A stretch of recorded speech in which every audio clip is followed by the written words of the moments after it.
A funny thing happened to the church on its way to the 21st century. Some say it lost its sense of humor, while others argue it never had one.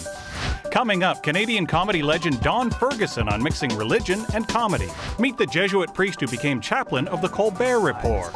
And we'll tell the one about the Christian who delivers stand-up comedy. No kidding. This is Context with Lorna Dueck, the show that looks at life beyond the headlines.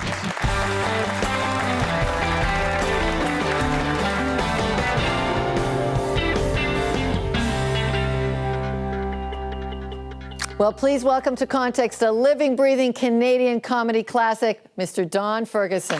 Hey, Don Ferguson. Great to have you here. Okay, I couldn't think of a better guy to ask this, and we're in your old Air Farce studio set. Right. Amazing. The studio, the walls, and the lights. So yes. is God funny? I think so. Okay. I think people always talk about God as being something fearful. They put the fear of God into you. This is the question here. You never. Well, why should, in a sense, God only get the credit for that, or the debit for that? I mean, why shouldn't God get credit when people say? Why shouldn't some people say, "Oh my goodness, you've got the laughter of God in you, or you've got the joke of God in you"? Why not? I mean, I think people are always willing to say that when we talk about God, that God is responsible for horrible things, but storms and retribution and being frightened. But why not enjoyable, pleasant things? You have actually quite a bit of experience with this because you spent a lot of time with nuns and priests, and you had a Jesuit education at Loyola College in Montreal, both high school, university. Yeah. Did that put the fear of God into you? It put the fear of failure into me. Not the fear of God. No, the Jesuits, I think, thought of themselves as kind of the crack troops of the Roman Catholic Church, the ones who were going into areas that people otherwise didn't go into, and they considered themselves quite progressive. But they were very realistic. They were very grounded. Had a great sense of humor, most of them, they weren't like a cloistered order of religious people, because they were very much in the world. I mean, But not quite as much in the world as you sound like you were, because here you took the school handbook as its editor and said, you know what, we're going to change this from Catholic doctrine into my views on Vietnam, abortion, my views on smoking marijuana. Push them just a bit too far, probably, eh? Yes, well, yeah, I think that's the closest I got to being thrown out of university. What had happened was every year this handbook came out, and it was really kind of boring. Because it was the chess club had a page, and they'd say the chess club, and the list, they had a president, a vice president, a secretary, and a treasurer. Their names were in there, and when the chess club met. Then there was a math club, same stuff, and every kind of club you could think of.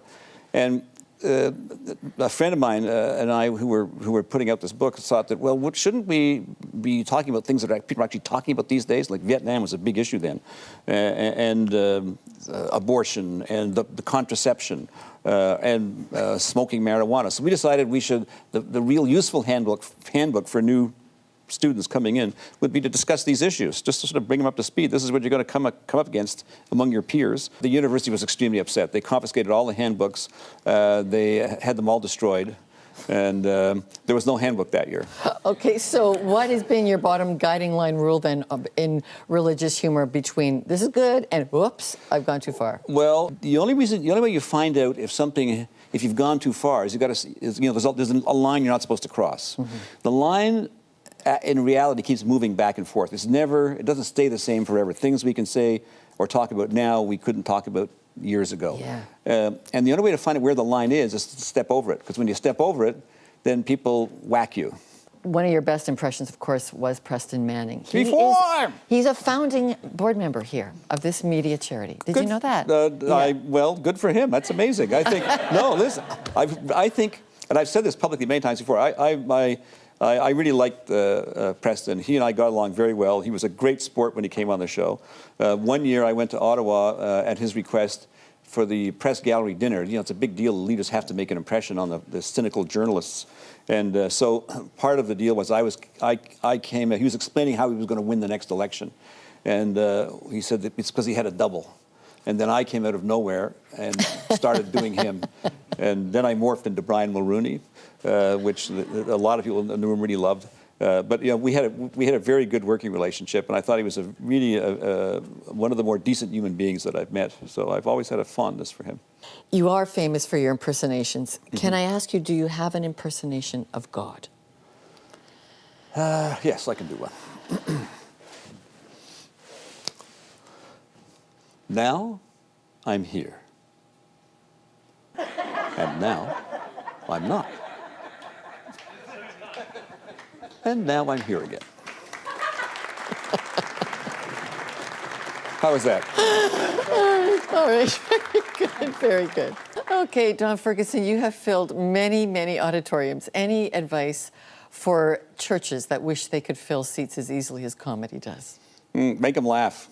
Okay, make No, it laugh. I it's funny. Some churches. I will try to answer this semi-seriously. Some churches do quite well, and the churches that I think, like evangelicals, for one thing, I think do quite well at getting people in. The traditional churches, for some reason, the Catholics, the Anglicans, the Presbyterians, the Lutherans, the traditional Christians, anyway, seem to have trouble attracting and holding an audience these days. And I don't know why. I have my own theories about it that are, I think, fairly good, but... And you must now, you can't tease us like that and say, you got to listen to what your theory is. Oh, no, I think one of the things that the church... I grew up in Quebec, where the Catholic Church was a very powerful force. And one of the things that the Catholic Church in Quebec used to do was fulfill a really broad spectrum of social functions. If so-and-so was unemployed, or if somebody, was having trouble at home, you would go to the church, and the local priest or the curate or the second curate maybe somebody could offer Mr. McGillicuddy a job, or maybe somebody could find an extra $20 for food this week for the family, and all those kinds of things that were taken care of. And increasingly, government's taken over those things. Yeah, we miss the church. And I think what's happened is the church found itself left without performing these social functions. It didn't find a way to reconnect with the people and to offer services, offer things that people really, really needed. And I think it's teaching practices, if I can say it that, it had kind of gotten stale. Don Ferguson, thank you very much for being with us. Thank you. All right, well, now it's your turn to join the conversation. Are churches too serious for their own good? Just a yes or no, let us know by phone, email, Facebook, or Twitter, and our studio audience is taking a live vote now. We'll let you know what they think in just a moment. And when we return, Colbert Report, pastor and Jesuit priest James Martin on why a sense of humor is a key ingredient to a healthy spiritual life.